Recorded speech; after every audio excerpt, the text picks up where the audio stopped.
Hello everyone, I'm Dr. Bhavna Joshi and I will be taking the subject creating an inclusive school. So in this subject today we will be discussing about the another type of disability, the orthopedically and mentally challenged children.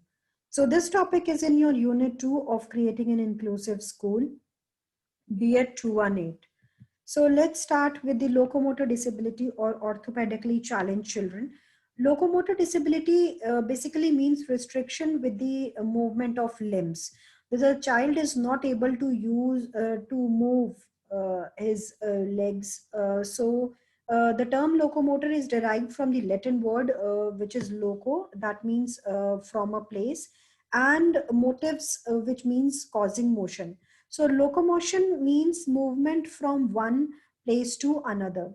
So locomotor disability basically means a problem in moving from one place to another. That means disability with respect to legs. But in general, it is taken as a disability related to bones, joints, and muscles also. So there are various types of locomotor disability.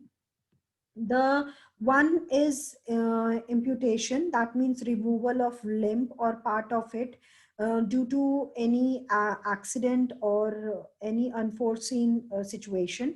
The second type of locomotor disability is paralysis, which is caused due to large number of reasons. It could be due to some accident or high blood pressure also.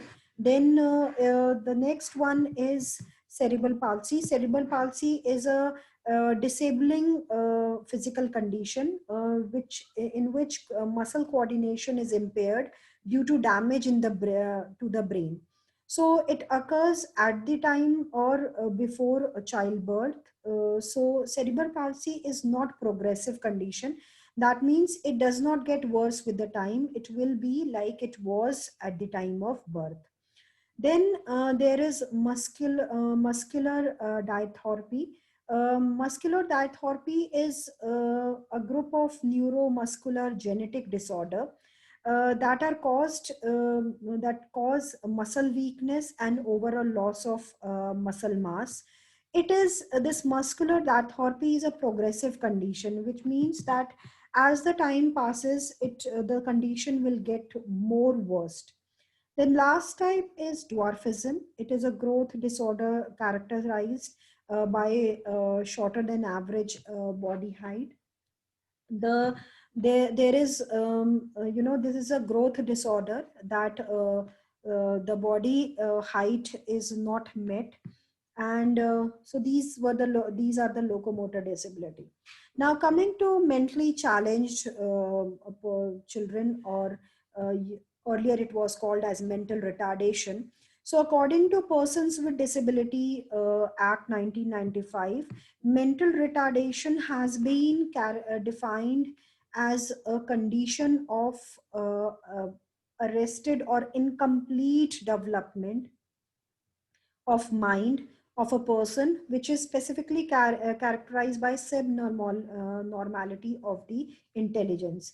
It basically, mental retardation is a condition in which the development, there is incomplete development of mind, and you can say that basically there is subnormality. The intelligence is not as per the age and growth. According to American Association on Mental Deficiency 1983, mental retardation refers to significantly sub-average journal intellectual functioning. Here, the word significant sub-average means that the IQ of the person is below 70. Journal intellectual functioning means that after after administering normal standardized journal intelligence test, the IQ of the person is below 70, resulting in or associated with concurrent impairment in adaptive behavior. Adaptive behavior means the degree with which the individual meet the standard of personal independence and social responsibility as per the child's age. So adaptive behavior here means that as per the age, how much the child is able to what degree the child is able to meet the standard of personal independence and social responsibility. That is the adaptive behavior and manifested during the developmental year. Yeah, here the developmental period means that period of time between conception to 18th birthday, 18th year of the child is the developmental period. Here when we are talking about mental retardation, we are talking about the period from the time of conception to the 18th year of the child. So this is the definition of mental retardation. That means, in short, if I say mental retardation means the child is having below 70 IQ after properly, this IQ has come after properly administering the IQ test on the children, on the child, um, which is associated with concurrent impairment in adaptive behavior. That means as per the age of the child is to what extent the child is able to live independently, do things independently, and obey or follow the social responsibility, and manifested during the, we are talking about, basically here we are talking about the developmental period from the conception to the 18th birthday. So this is the definition given by American Association of Mental Deficiency 1983. Now, because the mentally challenged child is different, is totally different from other impaired, other children who are suffering from one or the other impairment. So the basic things which we expect from the children at different levels of their growth is also different in these children. So during infancy and childhood, we expect that the mentally challenged child is able to have sensory and motor skill development, their communication skill, they are able to communicate what they are feeling or what they are experiencing, which is again a very difficult task for them. Self-help skills are taught to them. They are able to if they are able to eat or not, they are able to change their clothes, basic self-help, basic things we expect them to do during infancy or childhood, which is again a challenge for these children. During childhood and adolescent, we expect that the application of basic academic skills to daily life activities, they are able to, they are able to know basic academic skills, and they are able to perform daily life activities. Application of appropriate reasoning and judgment is there and they are able to master their application of appropriate reasoning and judgment in the mastery of the environment is there. Social skills, they are able to learn social skills. In the late adolescent, we try to make them responsible with respect to vocational and social responsibilities and performance. So these are the few milestones which as a teachers we try that the mentally challenged child is able to do. Now the classification in mentally retardation or mentally challenged child. The first is mild retardation. It is when the child is having an IQ of 50 to 70. Now this is the common type of mental retardation, and among all the mentally retarded cases, 85 to 90% of cases are in this category only. That is for IQ level 50 to 70.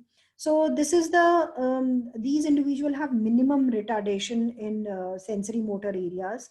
May not be obvious in very early childhood. The parents are not able to um, identify their child as as someone suffering from mild retardation until they go to school. It is difficult to identify that the IQ level is very low, and in school these children usually have very poor academic performance, difficult to differentiate from learning disability or emotional and behavioral disorder. So when they go to school, it is a challenging task for the teachers to know whether the child is suffering, basically suffering from mild retardation, or having some learning disability, or having some emotional or behavioral disorder. They can learn reading and mathematical skills to level of a 9 to 12-year child. Now they know about self-care, they know about practical skills to live their life independently. They can live and earn for themselves also. So this is the case with the mild retardation. Now the next is moderate retardation, that is from IQ 35 to 50. Now among the total all the mental retarded cases, about 10% of mentally retarded come in this group. uh, this category is can be identified easily within one first year of their life. They have problem with social work, socializing with people. Their behavioral age is 8, whereas their academic age is of second class. They will face difficulty in schools, at home, and in community also. They need special schools, but they can still progress to become functioning members of the society.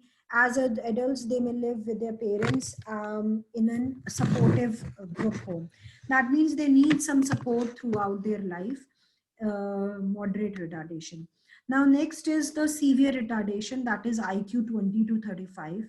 Severe mental retardation is often recognized in very early life with poor motor development and absent or markedly delayed speech and communication skills. That means their motor skills is also poor, and their speech and communication skills is absent or delayed. Now the next category of is of profound retardation, that is IQ level is below 20. This group accounts for 1 to 2% of total mentally retarded cases. Now in this, they need constant supervision. They have little or no speech. They are limited ability to, they have limited abilities to manage their self care. They require higher level of supervision. The behavioral age is 3 years, and they may learn some daily activities, but will require full-time caretaker. They cannot be left alone. So these are the few tests through which the mental retardation level and degree can be diagnosed uh, by the doctor. Now, there are various causes of mental retardation. Basically, we can divide the causes into two parts. That means before birth and after birth. Before birth, that 9 month duration, it could be due to chromosomal abnormality also. It could be due to some environmental factors, some unknown influences, some diseases with which the mother or father is suffering from.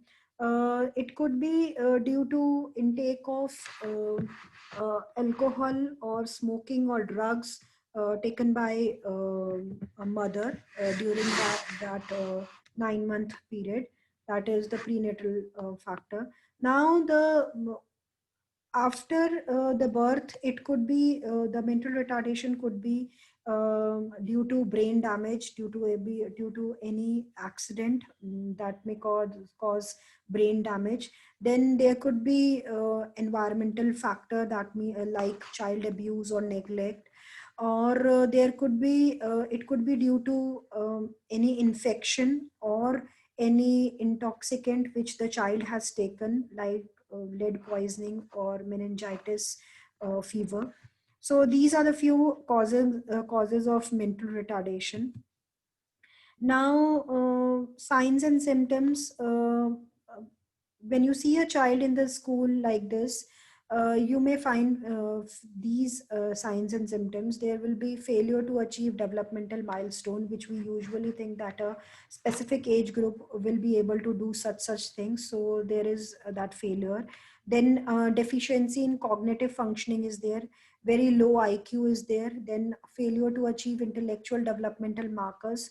Then reduced ability to learn and meet the academic demands. Expressive and receptive language problem is there. Psychomotor skill deficient is there. Difficulty in performing, low self-esteem, irritability when frustrated or upset. There is depression, mood swings is there, persistent of infantile behavior is there, then lack of curiosity is there. Next is what as a teacher you can do. You can determine the child's strength, work on the child's strength and ability. Don't focus on the incapability, but focus on the child's strength and ability. What the child can do, enhance it. Then monitor the child's developmental levels. Be supportive. Try to give speech, language, or occupational skills therapy as much as possible. Teach him or her about the natural and normal feelings and emotions. Provide him or her with safety needs. Teach the child adaptive skills like basic skills: eating, dressing, grooming, toileting. Try to demonstrate and help them practice self-care skills. Work to increase his compliance with conventional social norms and behavior. Uh, Telling them and teaching them social skills is very important. Maintain a constant and supervised environment. It is very important. A supportive limit on activities should be provided. Work to maintain and enhance his positive feeling about self and daily accomplishment is very important. Try to motivate, enhance positive feeling in the child. If the child is able to perform some activity, daily life activity, or some task, praise him or her, motivate her or him or her. Monitor the child for physical as well as emotional distress. Now, the we cannot do more for these children as far as academics is concerned, but a few educational facilities which we can provide is we can provide Montessori method, we can provide project method given by John Dewey, we can provide playway method that they are able to learn via playway.